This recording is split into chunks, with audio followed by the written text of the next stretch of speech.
was your experience with that, like international man of business, you know? Yeah, no, it's tricky. And I mean, we're still navigating it, still, complicated. Things are always changing, adjusting. You can always be doing things better. So, in the very early days, it was a lot of online research, but luckily, again, we kind of had our foot in the door with that first company. We found some amazing people there in the Philippines, and so they were really able to answer a lot of the questions that we had. So, of course, I had some experience running a business here in the U.S. That side of it went pretty smooth, pretty quick. But yeah, then everything being compliant and all the legal tax related stuff in the Philippines, we really had to lean on the people that we already knew there. And yeah, so it's tricky, but if you have the right connections, if you know the right people, it can be a lot easier.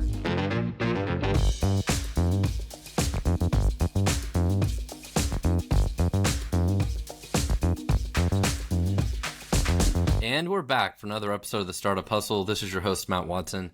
Very excited to be joined by Tyler Lieber today, who's one of the co-founders and CEO of Coconut VA. They provide virtual assistants in the Philippines, which is really interesting to me because at Full Scale, we provide software development in the Philippines. So it'd be fun to talk about what it's like to hire remotely and global talent, what it's like to have a business like that, which has its own unique challenges to it, but also like to learn from Tyler, when should we hire a virtual assistant? What kinds of things do they do? A lot of times, you hear about that. You see weird ads on Facebook or LinkedIn or whatever about hiring a VA. So love to get some tips from him about how we could leverage VA, especially as other, startup founders, entrepreneurs, busy business people, like how they could help us do different things. So before we get started, do want to remind you about my company, Full Scale, fullscale.io. If you need to hire software developers, front end, mobile, back end, QA, whatever, we can help you with all the things. Check us out at fullscale.io. Well, Tyler, I think we need to meet in the Philippines the next time we meet. I like that. We need to cross paths there. Yeah, that's a great idea. Yeah, it sounds like we were both just there in April. So yeah, we should have met then. So, you told me that you have about 100 employees in the Philippines? Yep, correct. So you started this about 3 years ago. Mm-hmm. How in the world did you get into this?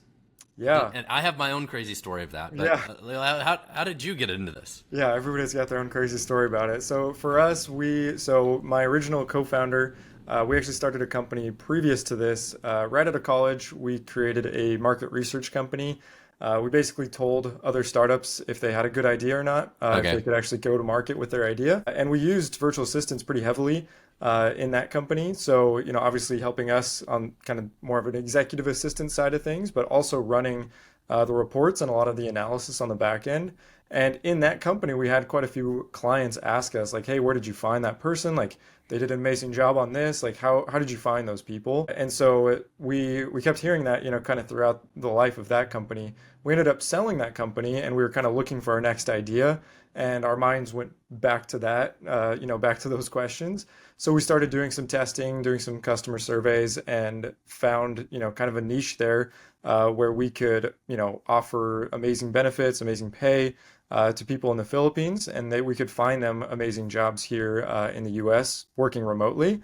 And we kind of stumbled into it. It just really went very seamlessly right into Coconut. Well, and it's, if you can find really good talent and they do a really good job, people love it. People want more. They give you referrals, all that stuff. Like, that's the key to business is referrals, right? So to your point, like, hey, we had great luck with these people and everybody else is interested. And that's actually how Full Scale started. I needed to hire 10 software developers there you go. For my own company. And a lot of people said, hey, Matt, if that works really well for you, how can I take advantage of this? And then we hired like 100 people in the first year. Wow. It took off like crazy. That's amazing.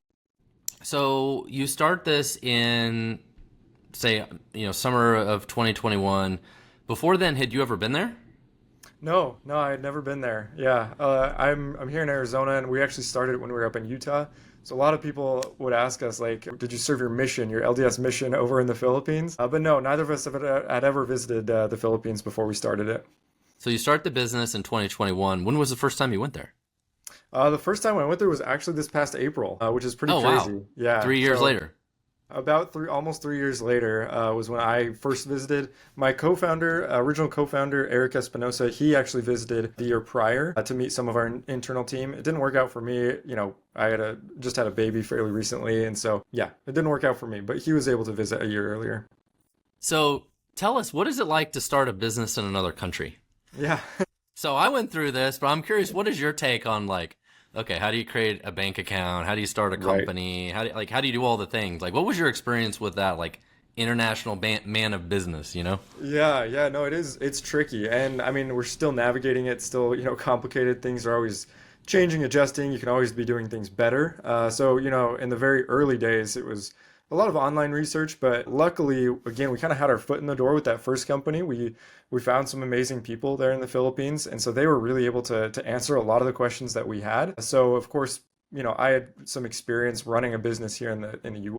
That side of it went pretty smooth, pretty quick. But yeah, then everything being compliant and all the legal tax related stuff in the Philippines, we really had to lean on the people that we already knew there. And yeah, so it's tricky, but if you have the right connections, if you know the right people, it can be a lot easier.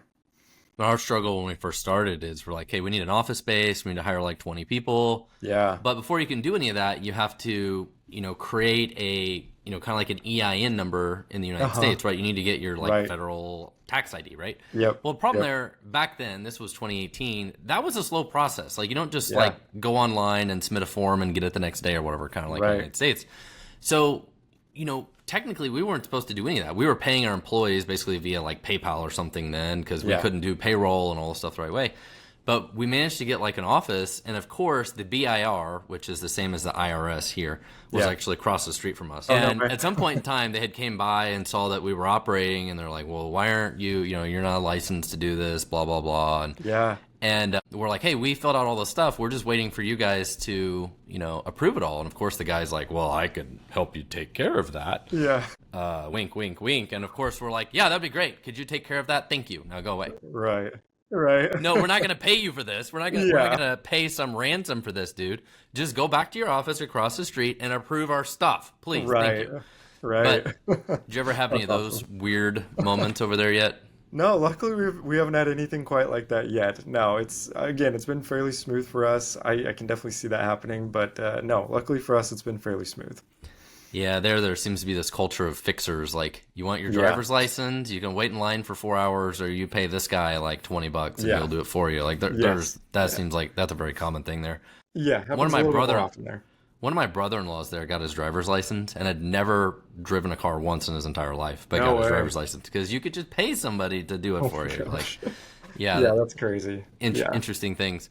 What other yeah, kind of, I'm curious, what other kind of weird business stuff have you ran into with like operating a business there, or just, you live in the United States and just yeah. operating an international business in general, like they're 8,000 miles away.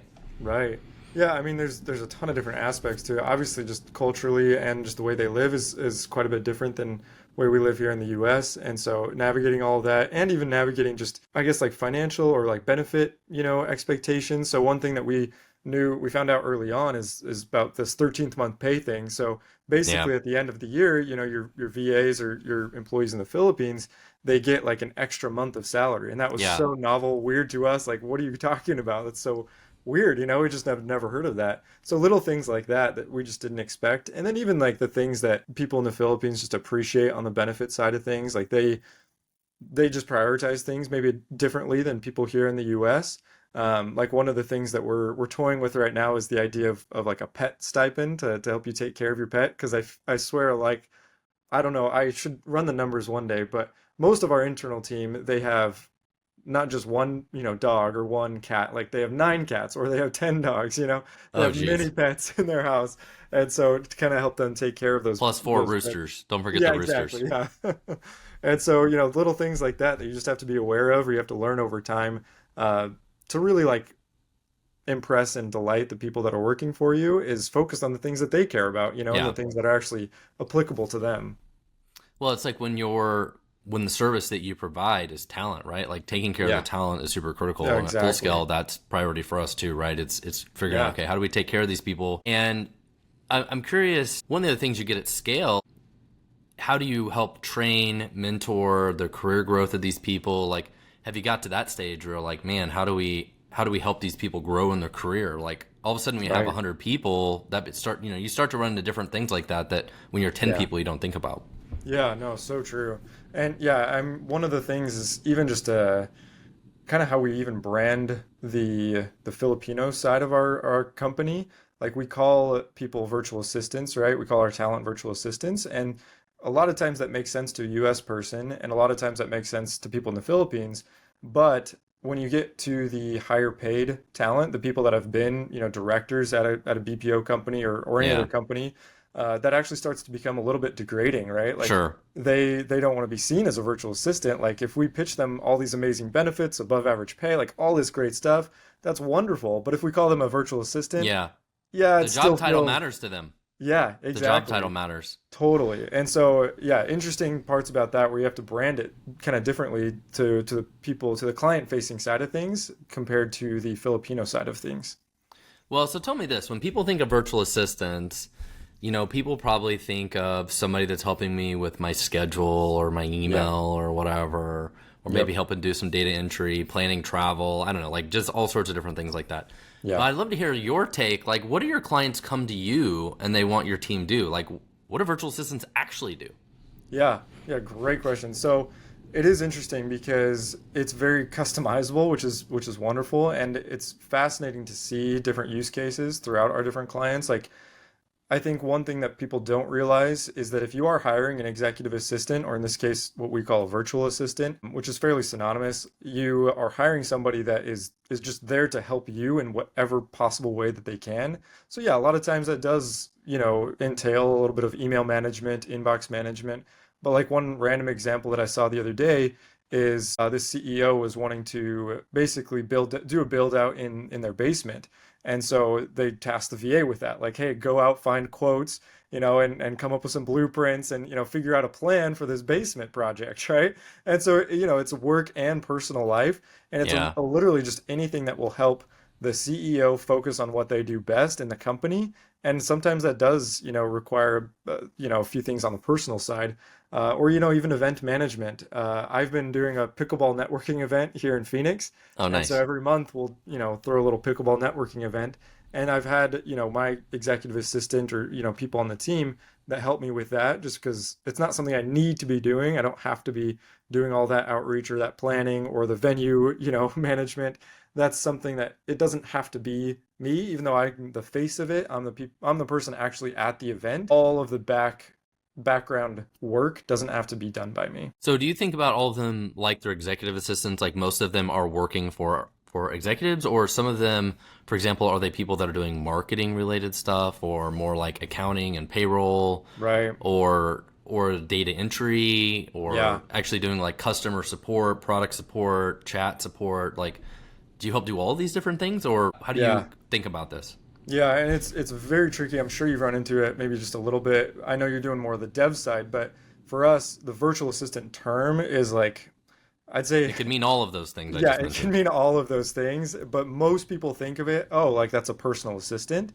But yeah, Hmm. we've always been able to source many different roles. So one kind of play or angle that we've been taking recently is, hey, let's find you an assistant. But then their mind is really opened up to like, oh, outsourcing does work, and I can find amazing people for less than the cost of a US person. And so then they start to staff those other roles. So if we can find you an amazing executive assistant for 16 bucks an hour, it's going to be so much easier for you to say, oh, we have this customer service, position open. Yeah, why don't we just go with Coconut for that position as well? And that's a 12 to $14 an hour VA. Again, it's we call them virtual assistants, but yeah, like you said, that can be used to mean a lot of different things. So internally, when you track all of these people, do you really track them by like their specialization? Yeah, yeah, we do. So you think about like I really have like five different types of virtual assistants, or like how do you do that? Yeah, yeah, we've tried to really categorize it and figure out, what our most commonly placed roles. So like executive assistant is our most commonly placed role, but then we also have like social media manager, and then even just like general admin. So not somebody that's tied to an executive, but Right. somebody that the entire office relies on them to do all of that background work. Sometimes that's data entry, sometimes that's, running reports, analysis, data analysis, many different tasks. So one thing I probably should have asked you earlier, I already know the answer to this, but for our listeners, why the Philippines? Why is the Philippines such a popular place for virtual assistants? Yeah, no, excellent question. So we kind of stumbled into the Philippines, again when we were at that first company, but we started Coconut and very intentionally chose the Philippines because in our minds, they have just such amazing, they're just amazing people in general. The work ethic is really strong. Their English proficiency is also very strong.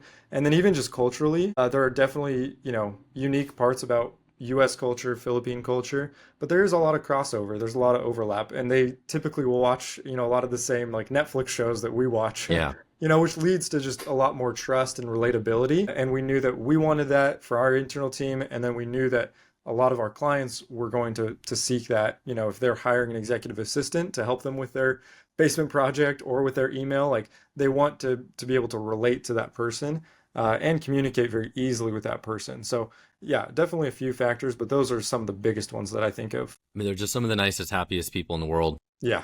They're just Yeah. a different breed of people. I mean, Filipinos Yes. are amazing, and their Yeah. culture is so much based on respect as well, Yeah. and hospitality, and makes them really great for a lot of these jobs because they really do a very good job. They're very nice to work with. They're very Yeah. pleasant, respectful to work with.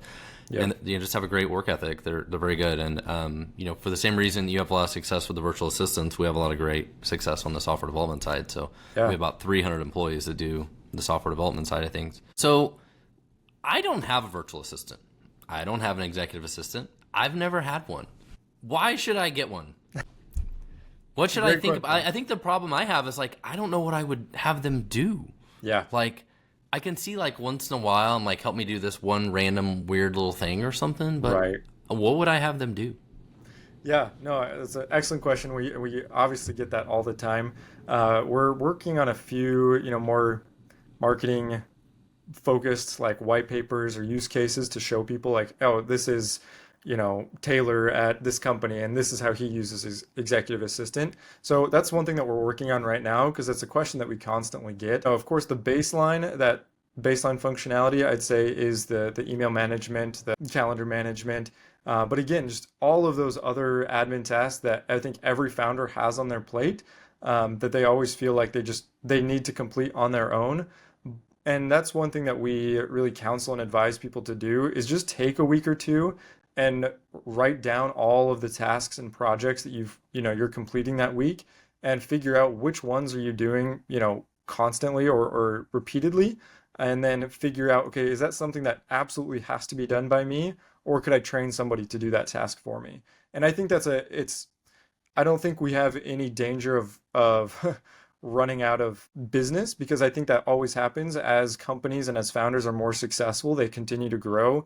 They continue to take things on themselves that they don't need to be, but it's very like subconscious. It's just, I think by our nature, we're just always seeking more, seeking what else can we do? How else can we grow the company? So I think we're always adding on and tacking on responsibilities. And so doing, periodic reviews like that, like, hey, for the past 2 weeks, I've been doing this, LinkedIn outreach or this LinkedIn posting, every day. And like, why am I still doing that, right? Yeah. That's not something I need to be doing. And noticing that and making a Loom video or some kind of training, some kind of document, and then handing that off to your virtual assistant to have them take it away. And then you never have to do that again. And most of your employees all work US hours. Yes. Yeah. I'd say like 98% probably. Yeah. And most people feel bad about that. But Hmm. most people don't realize that's super common in the Philippines. Right. Yes. Yep. Correct. Yeah. We get that question, that concern, in that discovery call. But I'd say one really interesting thing that we've noticed is a lot of mothers, sometimes single mothers, sometimes married mothers, they'll just want to have a job to help, contribute to the household income or their own income. And so they'll work part-time. And what they'll do is they'll work, in their home as a full-time mom during the day, and then as soon as their kids go down, that's when they can clock in. They're now Yeah. on US hours. They can work, 4 hours into the evening, so Yeah. they still have They sleep. work till And now midnight or something their time. exactly, yeah. So Yeah. they still have a source of income. They were still able to be there for their kids. So it's really like an excellent win-win scenario in that case. That's not all cases. Sometimes it is tough to be spending all night at work and you still have to do things the next day. But we definitely encourage and try our best to help our VAs make sure this is a sustainable schedule and not something that's gonna, break them down and prevent any sleep. Something else you mentioned there I think is really important, how important these jobs are to these people. It's hard for people to understand, like, okay, I can hire a VA from you for, $12 to $18 an hour or whatever. Like, what do you pay these people? Minimum wage in the Philippines is about $1 an hour. It's a little Yeah. more than $1 an hour. Yeah. My sister works as a sort of data entry virtual assistant kind of job. My sister-in-law in the Philippines, and she makes like $4 or $5 an hour. Yeah. That is the best job she's ever had in her entire life. I don't want to say she would kill somebody for her job, but she would almost. That's how good of a job it is. Yeah. Because otherwise she would make like $2 an hour or $3 an hour or something like that somewhere. Like she worked in call centers and Expedia and some other different places, which were great jobs, but they paid like $1 or $2 an hour or something like that. Right. And the jobs that we are creating for these people are so important to them and so valuable to them.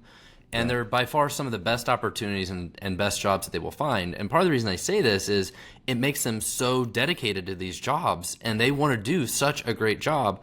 And it's hard to imagine, like if you hired most people in the United States for like $15 an hour, you're probably not getting super great people. Like it's like minimum wage almost at this point. Yep. Where if you hire somebody like from you for $15 an hour, you're going to get somebody that has a college degree, that is super dedicated, loves their job, and they are all in on making this work, because you don't realize like how great of a job this is for these people and how much money they make and how much of a difference it is to their family. Yeah. Yeah. That's so true. And we've really tried to do our best to make it even more, I guess, exciting to get a job like at Coconut. We have a full suite of benefits. So we even like have healthcare for full-time and part-time VAs. We have that 13th month pay that we've talked about, fun like milestone gifts, birthday bonuses, all of these different things that, again, we know that they really value, and just make it so exciting to become a Coconut VA. And yeah, to your point, like we never ever want to be a predatory agency, where we're charging an insane amount to the client and then paying the VA as little as we possibly can. Like, no, like for every single job, like we are trying to be, above average. We're trying to pay the VA above average and then give extremely generous benefits on top of that.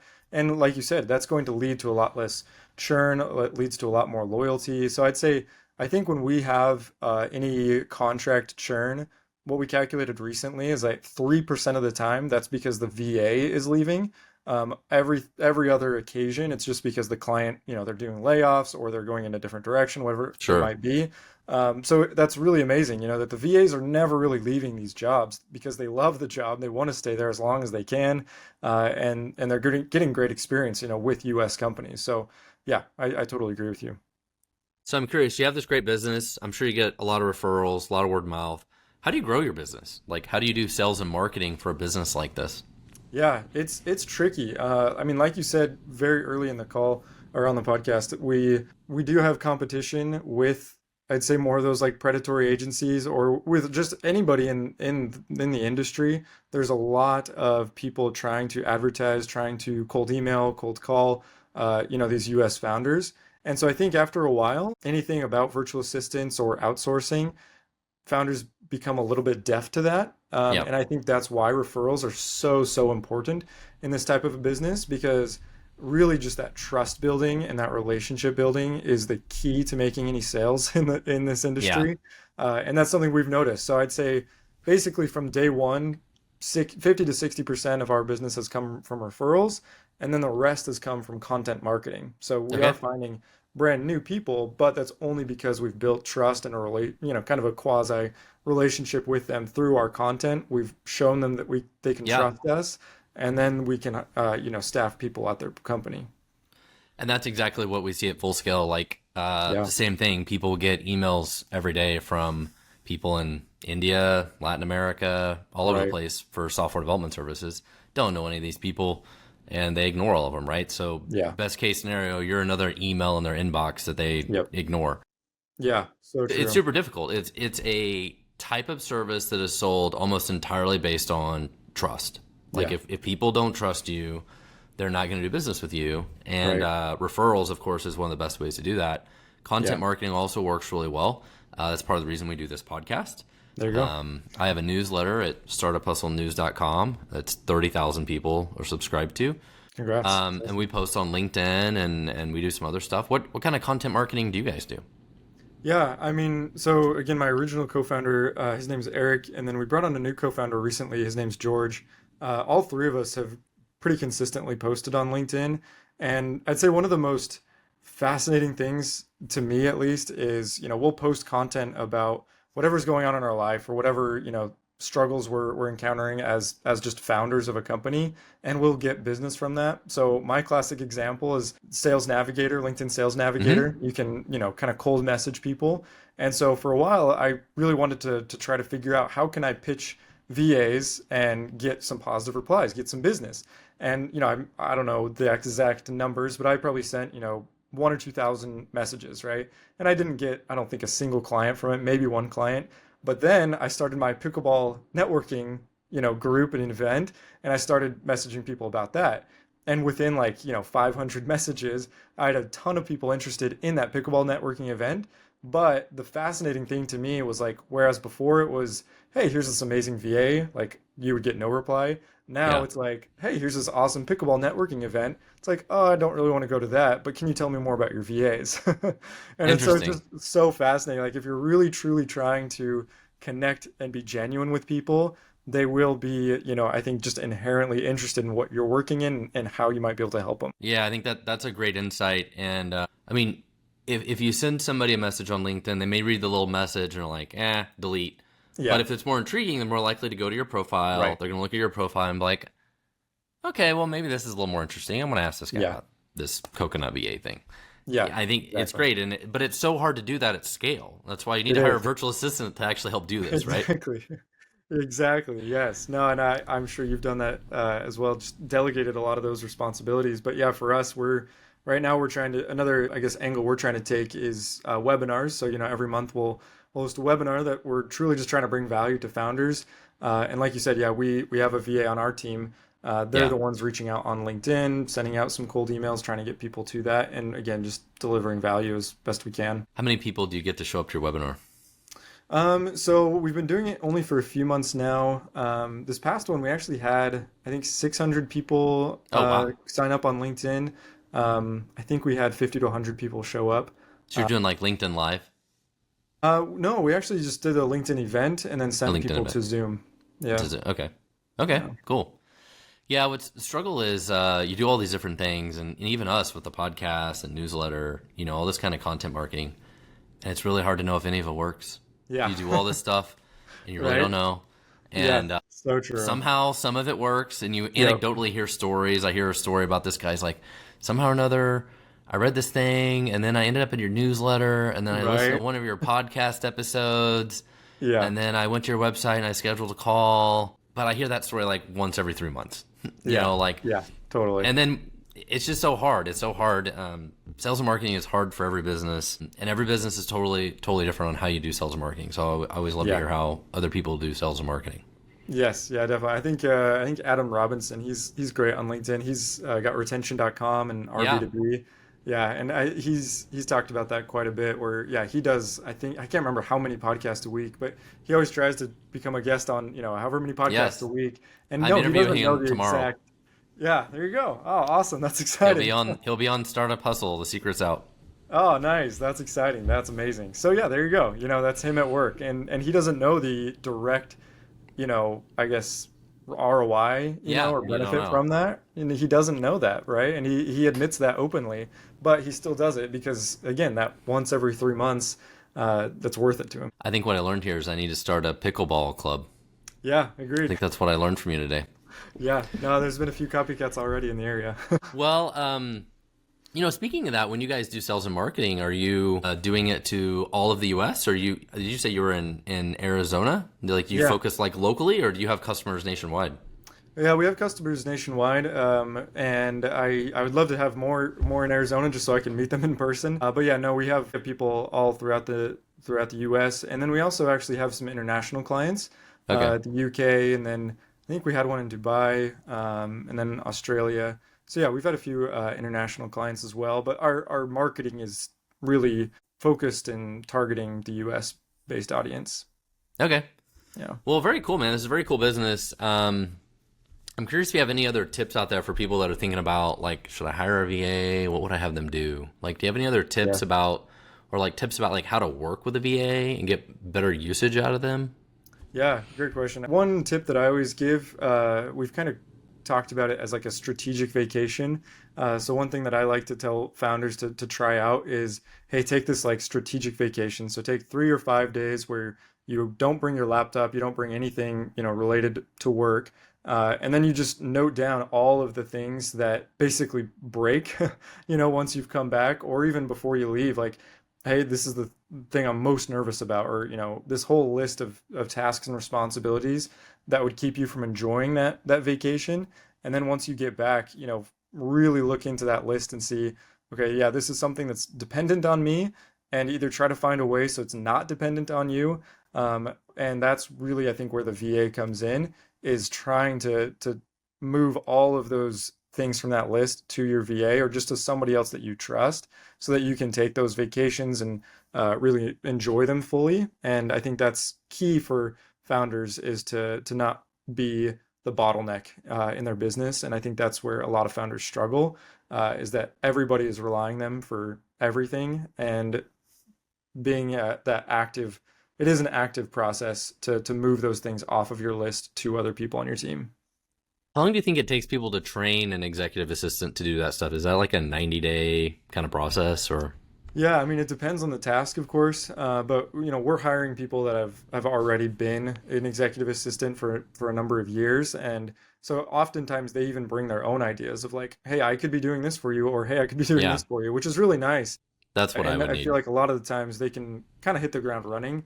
There's a few other tasks that you might want to build up trust, right? If there's anything on the financial side, Yeah. right? Like, hey, pay these bills for me, or whatever it might be. That takes some time to build up the trust, and you really really want to rely on that person more heavily over time. Yeah, speaking of that, like how much training do you do internally for these people? Yeah, it's been really nice. We honestly don't have to do much. We're considering right now coming out with more of a coconut executive assistant course, so that it's a little bit standardized of like, hey, this is the tool that we recommend, right? Like Superhuman, they're amazing for email management, so that you and your founder kind of partner can work in that, and that's probably the most effective tool that we've seen. So we want to do something like that in the near future, but oftentimes we don't have to do a lot of training because, like I said, we're finding people that are just the absolute best at what they do already, and they've already had years of experience, and so it would be really just redundant for us to train them too much. Okay. Well, I really appreciate having you on the show today. I think this is very Yeah, interesting, of course, because I have ties. I have a similar business at Full yeah, Scale. If you need to hire software developers, you can check us out at fullscale.io. If you need to hire virtual assistants, check out Tyler's company at coconutva.com. I love the name of it, by the way. I think the coconut part of it is funny. I think that's appreciate a it. great name for it. Okay. Any other final tips, words of wisdom for anybody No, listening out here? no, that's it for me. I really appreciate you having me on. All right. Well, thanks everybody, and see you on the next one.